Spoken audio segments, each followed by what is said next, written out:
ભાલા દોસ્તો, વિડીયોને અંત સુધી જરૂર જોજો. સત્ય હકીકત જાણીને તમારા પણ રૂવાડા ઊભા થઈ જશે.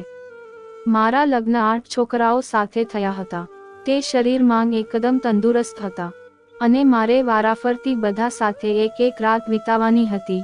હું તેને કેવી રીતે સંભાળતી. પછી જ્યારે સુહાગરાતનો સમય આવ્યો ત્યારે બધાએ વારાફરતી મારી સાથે સુહાગરાત મનાવી અને પછી જે થયું તેનાથી મારી આત્મા ધ્રુજી ઉઠી. પણ શું આવી પરંપરા હોય છે તે જાણીને મને નવાઈ લાગી. પણ ભાઈઓની દુલ્હનનો ગૃહ પ્રવેશ થયો તો તે બધાની એક જ દુલ્હન હતી અને આ વાતથી બધા બહુ ખુશ હતા. પણ હું વિચારતી હતી કે મારી બીજી 8 ભાભી ક્યાં છે. થોડા દિવસો આમ જ વીતી ગયા અને મેં બધા ભાઈઓને મારી ભાભી પાસે જતા જોયા. તે સમયે શિક્ષણ ન હતું અને જો થોડું હોતું તો તે ફક્ત છોકરાઓ માટે હોતું, છોકરીઓ માટે નહીં. થોડા દિવસો પછી મારી મિત્રની બહેનના લગ્ન હતા. હું પણ બધા સાથે ત્યાં ગઈ અને ત્યાં પણ 8 દુલ્હા હતા.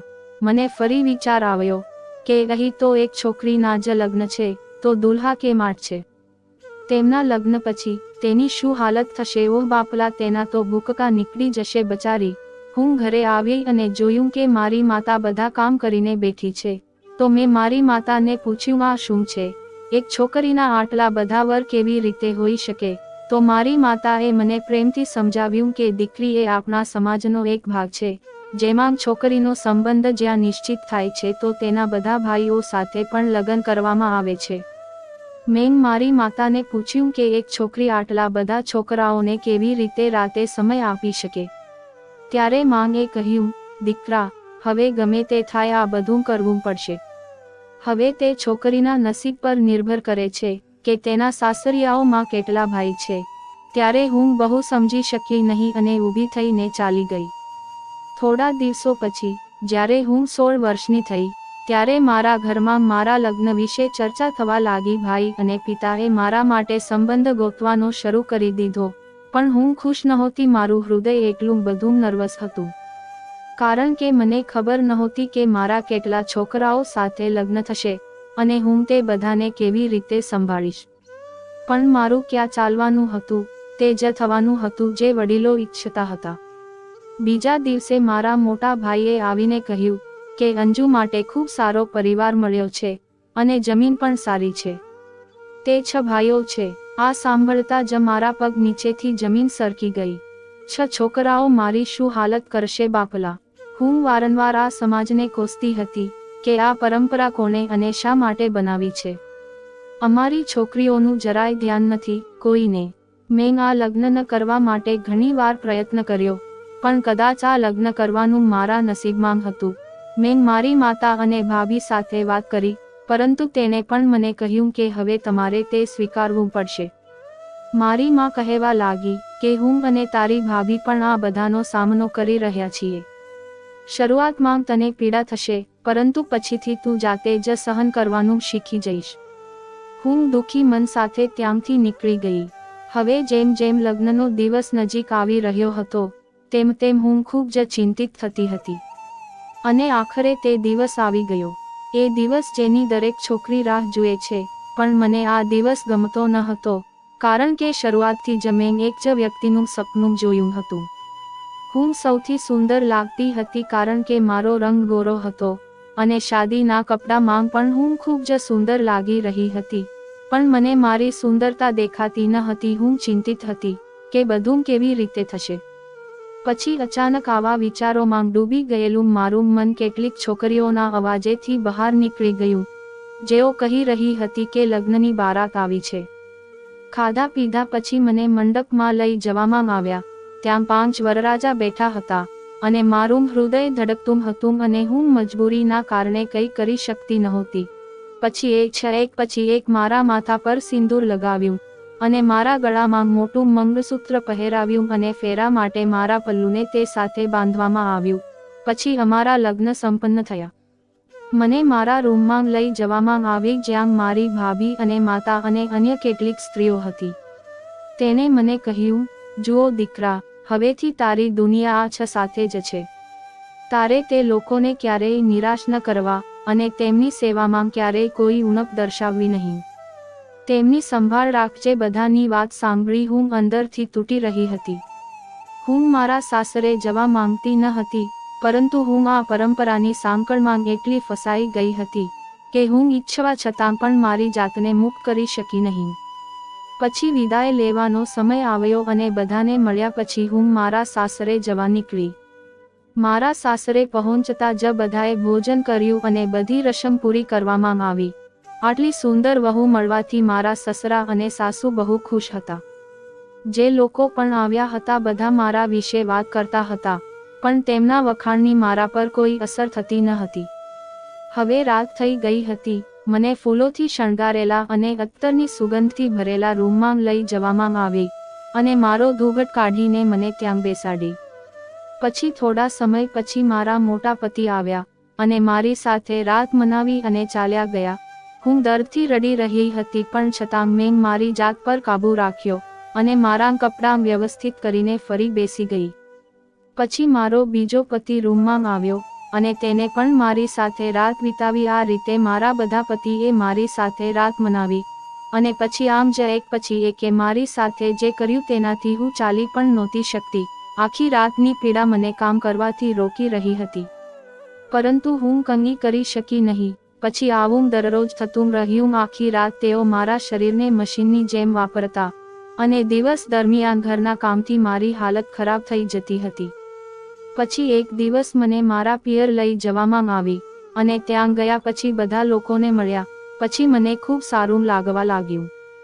પરંતુ જ્યારે મેં મારી ભાભીને આ બધું કહ્યું ત્યારે તેણે મને દિલાસો આપી અને કહ્યું કે હું તમારા ભાઈઓને આ વિશે વાત કરીશ.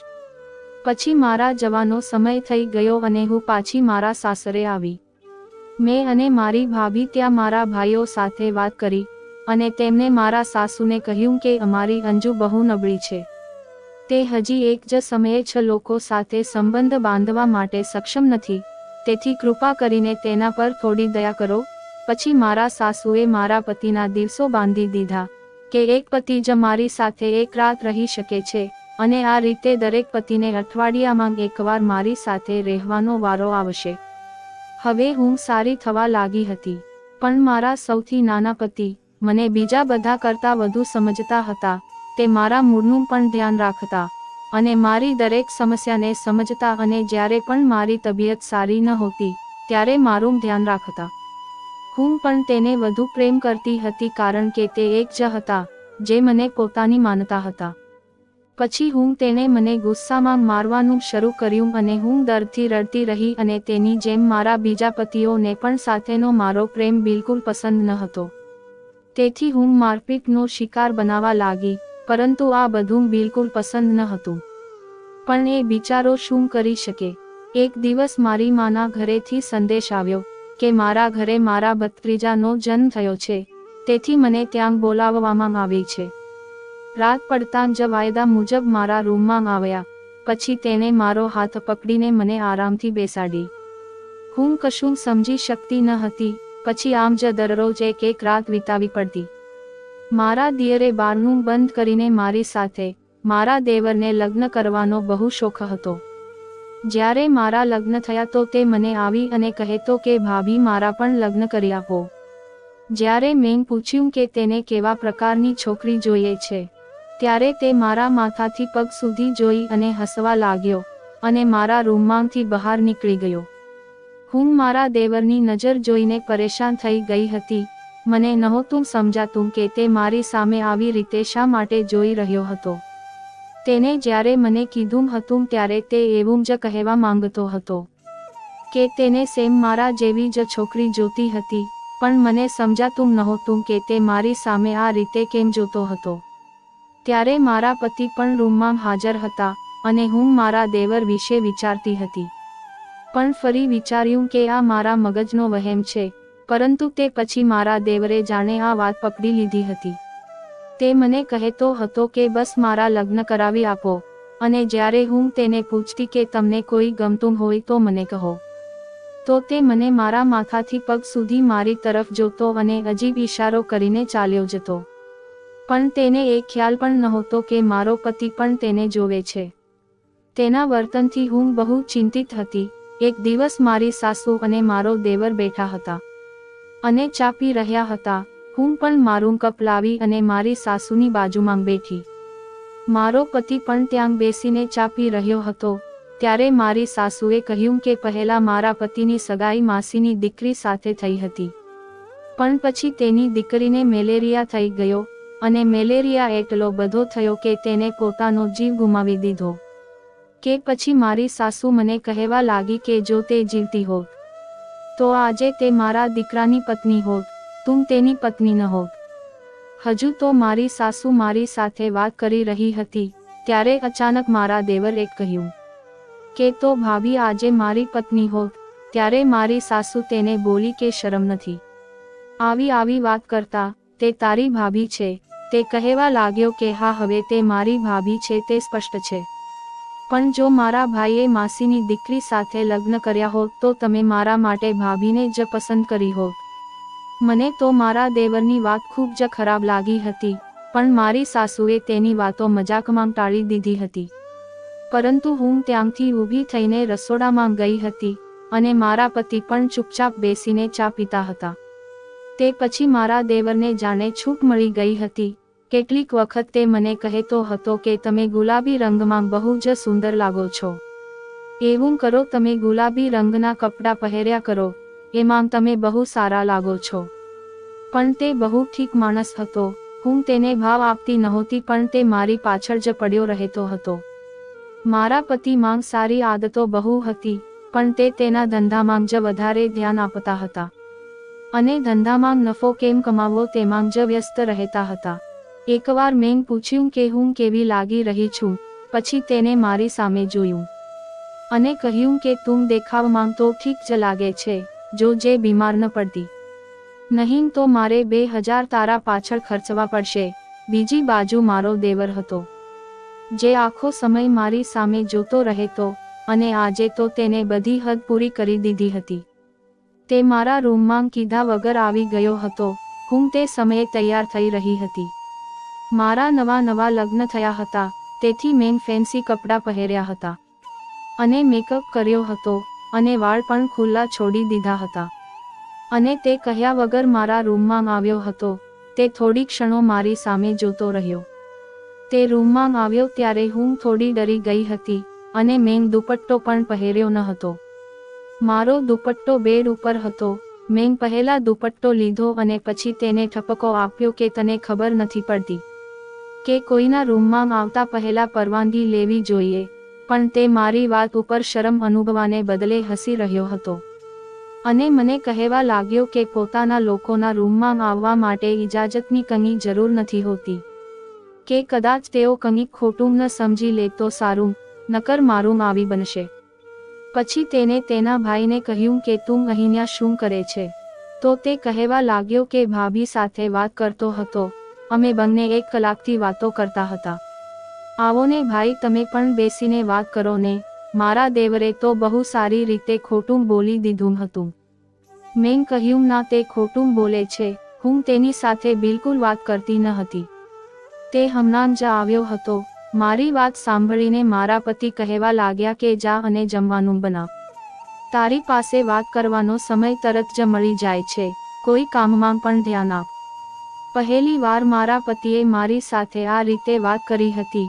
મને મારા પતિ ઉપર બહુ ગુસ્સો આવી રહ્યો હતો. પછી મેં જમવાનું બનાવ્યું અને ટેબલ પર રાખ્યું અને આજે મારા પતિનો મૂડ બહુ ખરાબ હતો. જ્યારે હું સૂવા માટે રૂમમાં આવી ત્યારે તેને કહ્યું કે મને આવી સ્ત્રીઓ બિલકુલ પસંદ નથી કે જે દેવર સાથે વાત વિના બેઠી રહે છે. મેં મારા પતિને કહ્યું કે તે ખોટું બોલી રહ્યા હતા. પછી મારા પતિએ કહ્યું કે હું 15 મિનિટથી ઘરે છું અને તું ક્યારની રૂમમાં જ હતી અને તે પણ રૂમમાં બેઠો હતો. તું મને ઉલ્લુ બનાવવાની કોશિશ ના કર. પછી મેં દેવર સાથે વાતચીત સાવ છોડી દીધી હતી. તે જ્યાં હતો હું ત્યાંથી નીકળીને બીજે ક્યાંક ચાલી જતી હતી. 4 દિવસ ચૂપચાપ તે આ બધું જોતો રહ્યો, પણ 5મા દિવસે તે મને કહેવા લાગ્યો કે તમને શું વાંધો છે? તમે મારાથી દૂર કેમ રહો છો? મેં કહ્યું કે તમે નાના છો. તમારા કારણે તમારો ભાઈ મારી સામે ગુસ્સાથી જુએ છે. તમે જૂઠું કેમ બોલ્યું કે તમે મારી સાથે 1 કલાક સુધી બેસીને વાત કરી હતી? તો તેને કહ્યું કે મેં તો આ મજાકમાં કહ્યું હતું, ભાઈને તો આદત છે. અને હું તમને તે જ કહેવા આવ્યો છું કે મારો ભાઈ ખૂબ જ વેમીલો માણસ છે. તેને શંકા કરવાની બહુ ટેવ છે. તમે ખૂબ જ ખોટી વ્યક્તિ સાથે લગ્ન કર્યા છે. તેથી હું તમારા વિશે વિચારી રહ્યો છું. આમ તો હું પણ થોડી વિચિત્ર બની ગઈ હતી. અને મારા પતિનું મારા પ્રત્યેનું વર્તન પણ કંઈક એવું જ હતું. પણ મેં કહ્યું કે એવું કંઈ નથી, મારા પતિ તો બહુ સારા છે. બસ તમે મારાથી દૂર રહો તો સારું. મારી વાત સાંભળીને તે રૂમની બહાર નીકળી ગયો. મેં વિચાર્યું કે સારું, તે હવે સમજી ગયો હશે. પણ મારા દિલમાં પણ આવવા લાગ્યું કે જો મારો પતિ સાચે જ મારી ઉપર શક કરે તેવો છે તો મારે વધુ ધ્યાન આપવું પડશે. પણ મારું દિલ આ વાત માટે સહમત ન હતું, કારણ કે તેને મારી સાથે પહેલા ક્યારેય આવું વર્તન કર્યું ન હતું. મારા લગ્નને 1 મહિનો થઈ ગયો હતો. આ 1 મહિના દરમિયાન મને લાગ્યું ન હતું કે મારા પતિ શંકા કરે તેવા છે, પરંતુ છેલ્લા કેટલાક દિવસોથી તે મારી સામે ખૂબ જ વિચિત્ર રીતે જોઈ રહ્યા હતા. તે મને વારંવાર દેવર વિશે પ્રશ્નો પૂછતા અને કેટલીક વાર કહેતા કે તું ગેટ પાસે ઊભી નથી હોતી ને, અને તું જ દરવાજો ખોલતી નથી ને. મેં કહ્યું ના, તમારી માંગ જ દરવાજો ખોલે છે.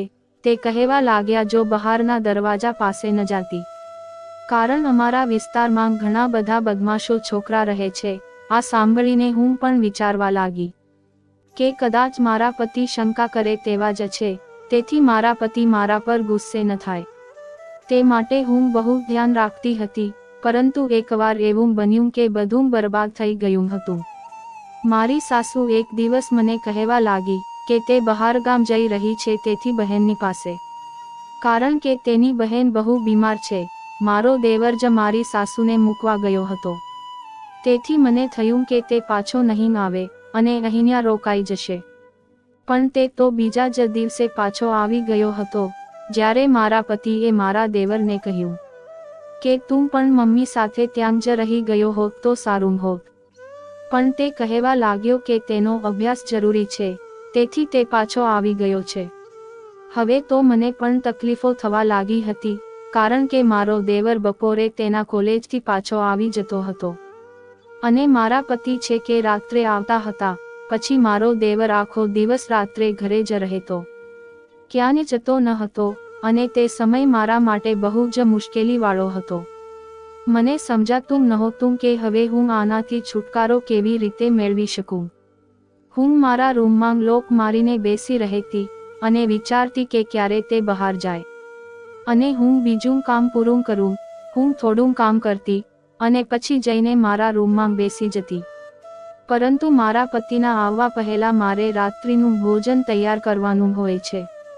હું ઈચ્છતી હતી કે આ સમયે મારો દેવર ક્યાંક ચાલ્યો જાય, પણ હું કંઈ બોલી શકતી ન હતી. જ્યારે તે ઘરની બહાર જતો અને મને દરવાજો બંધ કરવાનો અવાજ સંભળાતો ત્યારે હું મારા રૂમમાંથી બહાર આવી જતી અને ઝડપથી રોટલી બનાવતી અને તે આવે તે પહેલા રૂમમાં બંધ થઈ જતી.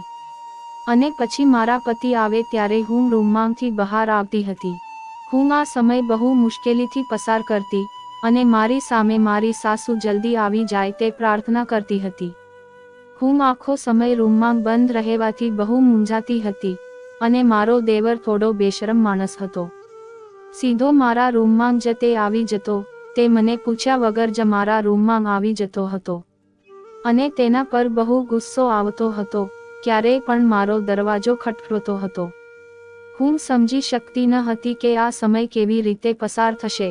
હજુ હું એ વિચારી રહી હતી ત્યાં મારી સાસુનો ફોન આવ્યો કે તેની બહેનની હાલત બહુ ખરાબ થઈ ગઈ છે, એટલા માટે તે થોડા મહિના તેના ઘરે જ રહેશે. આ સાંભળીને મારા હોશ ઉડી ગયા. મને હવે વિચાર આવતા હતા કે હું મારા દેવર સાથે હવે કેવી રીતે સમય વિતાવીશ. મારા પતિ પણ આખો દિવસ ઘરે ન રહેતા ન હતા, તો હવે હું મારા દેવર સાથે કેવી રીતે રહીશ. તે હવે મારો જીવ લેવા ઈચ્છતો હતો. મને તેની પર બહુ ગુસ્સો આવતો હતો. મારા પતિ જ્યારે પણ ઘરે આવતા ત્યારે તેઓ મને પૂછતા કે મારો દેવર કોલેજથી ઘરે આવીને શું કરે છે, તે ઘરે જ બેસે છે કે શું, ક્યાં જાય છે. મેં કહ્યું મને નથી ખબર, હું મારા રૂમમાં જ હોઉં છું. તેને કહ્યું કે તું બધું જાણે છે, તું આખો દિવસ થોડી રૂમમાં રહે છે. મેં કહ્યું તમે કેમ મારી સાથે આવી રીતે વાત કરો છો, તમે શું કહેવા માંગો છો? હવે તો હું મારા પતિની વાતથી બહુ કંટાળી ગઈ હતી. તેને કહ્યું કે ઠીક છે, હું તને બધું કહીશ. પછી તે મારી નજીક આવ્યો અને મને કહ્યું કે શક કરવાની આદત નથી, પણ જો મને આવી તેવી વાતની ખબર પડી તો મારાથી ખરાબ બીજું કોઈ માણસ નથી. પછી હું બહુ ખરાબ વર્તન કરીશ. મારા પતિની વાત સાંભળીને મારો જીવ નીકળી ગયો હતો. એકવાર મારો દેવર ઘરમાં આવ્યો તો તે બહુ પરેશાન લાગી રહ્યો હતો અને તેને ખૂબ જ પરસેવો થઈ રહ્યો હતો. પછી તે મને કહેવા લાગ્યો કે ભાભી મને તમારા રૂમમાં છુપાવા દો. મેં કહ્યું કે શું થયું છે? તો તે કહેવા લાગ્યો કે આ કહેવાનો સમય નથી, બસ મને તમારા રૂમમાં છુપાવવા ગો. તે બહુ પરેશાન લાગતો હતો. મેં તેને કહ્યું કે ઠીક છે, જા અને છુપાઈ જા. આમ કહીને હું રસોડામાં આવી અને વિચારવા લાગી કે તેને શું થયું હશે, આવું શું કરીને આવ્યો છે કે તે આટલો બધો ચિંતામાં હતો. તેના ચહેરાનો રંગ તો સાવ ઉડી ગયો હતો અને મારા દેવરના આવ્યા અને 2 કલાક વીતી ગઈ હતી. હજુ ના તો તે રૂમની બહાર આવ્યો હતો કે ના તો તે મને કોઈ વાતની ખબર પડી હતી. ત્યારે અચાનક કોઈએ અમારો દરવાજો ખખડાવ્યો. હજી તો સાંજના 5 જ વાગ્યા હતા. અમારા ઘરે આ સમયે કોઈ આવતું ન હતું, તો આ સમયે કોણ આવ્યું હતું? મારા પતિ રાત્રે 10 વાગ્યે જ ઘરે આવતા હતા. મેં પૂછ્યું કે કોણ છે? તો મારા પતિ કહેવા લાગ્યા કે દરવાજો ખોલ. તે બહુ ગુસ્સામાં લાગતા હતા. પછી તે જેવા ઘરમાં આવ્યા તો તે આખા ઘરમાં શોધખોળ કરવા લાગ્યા. મેં પૂછ્યું કે તમને શું થયું છે, કની પ્રોબ્લેમ છે? તો તે કહેવા લાગ્યા કે તને થોડી વાર પછી